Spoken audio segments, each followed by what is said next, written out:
தொடர் கனமழையின் காரணமாக திருவாரூர் நகராட்சிக்குட்பட்ட அழகிரி காலனி பகுதியில் 50க்கும் மேற்பட்ட வீடுகளுக்குள் மழைநீர் புகுந்துள்ளது.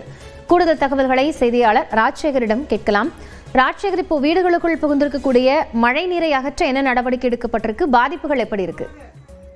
கண்டிப்பாக காயத்ரி, திருவாரூர் மாவட்டத்துல கடந்த 10 நாட்களுக்கு மேலாக விட்டு விட்டு பெய்து வந்த கனமழை என்பது நேற்று நள்ளிரவு முதல் தொடர்ந்து மாவட்டத்தின் பல்வேறு பகுதிகளில் இந்த கனமழை என்பது நீடித்து வருகிறது. குறிப்பாக திருவாரூர், அதே போன்று நன்னிலம், குடவாசல், வலங்கைமான், மன்னார்குடி, திருத்துறைப்பூண்டி, கூத்தாநல்லூர் உள்ளிட்ட மாவட்டத்தின் பல்வேறு பகுதிகளில் இந்த கனமழை என்பது நீடித்து வருகிறது. இந்த திருவாரூர் நகராட்சிக்கு உட்பட்ட 20வது வார்டு அழகிரி காலனி என்கிற பகுதியில 500க்கும் மேற்பட்ட குடும்பத்தினர் வசித்து வருகிறார்கள். இதுல பாத்தீங்கன்னா 50க்கும் மேற்பட்ட வீடுகள்ல தொடர்ந்து பெய்து வரும் கனமழையான காரணமாக அந்த வீட்டிற்குள் தண்ணீர் என்பது புகுந்திருக்கிறது.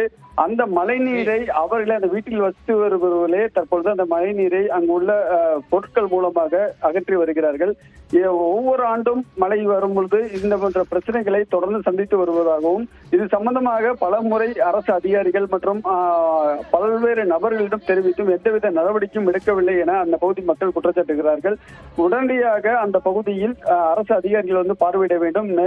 அது மட்டும் இல்லாமல் மழைநீரை வடிவதற்கான நடவடிக்கையை மேற்கொள்ள வேண்டும் எனவும் கோரிக்கை வைத்திருக்கிறார்கள். தொடர்ந்து திருவாரூர் மாவட்டத்தில் கனமழை என்பது பெய்து வருகிறது.